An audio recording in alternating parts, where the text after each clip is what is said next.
महाराज महाराज माफ करा महाराज, मी ओळखलं नाही, पण मला इथे का आणलंय महाराज?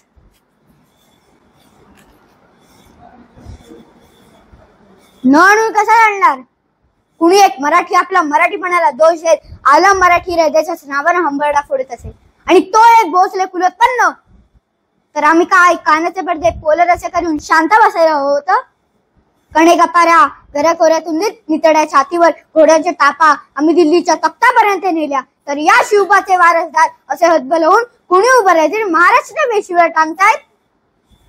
याचसाठी केलेला अट्टहास हिंदवी स्वराज्याचा, मर्दमाळांच्या राज्याचा, आई भवानीचा आशीर्वाद आणि जिजाऊचा लढापाडा घेऊन धाराश रक्त वाहून आम्ही स्वराज्याची स्थापना केली, तो हा दिवस पाहण्यासाठी तुम्हाला मराठी असेल लाज वाटते हे ऐकण्यासाठी?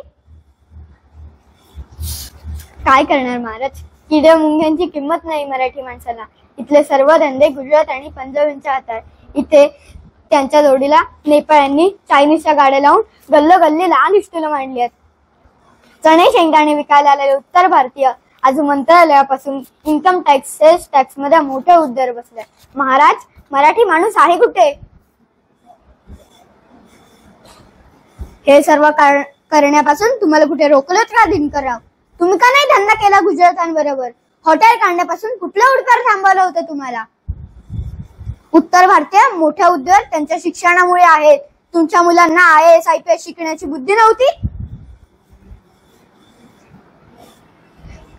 दिनकरराव, मराठी माणूस त्यांच्या कृत्यानेच मागे राहिला, आमची कुठेही शाखा नाही असे अभिमाने सांगता तुम्ही. अहो, त्या गोष्टीची लाज वाटायला हवी. त्या अभिमाना पाठी कसल्या लावतात? ठेवले अनंत ठेसेचे रावेत या वृत्तीमुळे तुम्ही तुमचं भविष्य काळच कापून टाकतायत. दिनकरराव, एक गाणं आहे बघा, वेडा का मराठी वीर दौडे साथ. आम्ही पुन्हा पुन्हा ते गीत ऐकलं. श्रवणीय चाळ, अनेक वाद्य मेघ, आजच्या गाण्यात तगाळ्यात बदल करावा हवा. माझा लाखो करोडाचा मुरुख, वेडा का मराठी वीर दौडे साथच, फक्त साथच, बाकीचे कुठे गेले? दिनकरराव, उठा आणि म्हणा, वेडा का मराठी वीर दौडे साथ नाही, एक साथ. आणि पुढे गर्वानं म्हणता येईल, दिल्लीचे हित तप्त राखतो महाराष्ट्र माझा. हर हर महादेव, हर हर महादेव. जय शिवराय.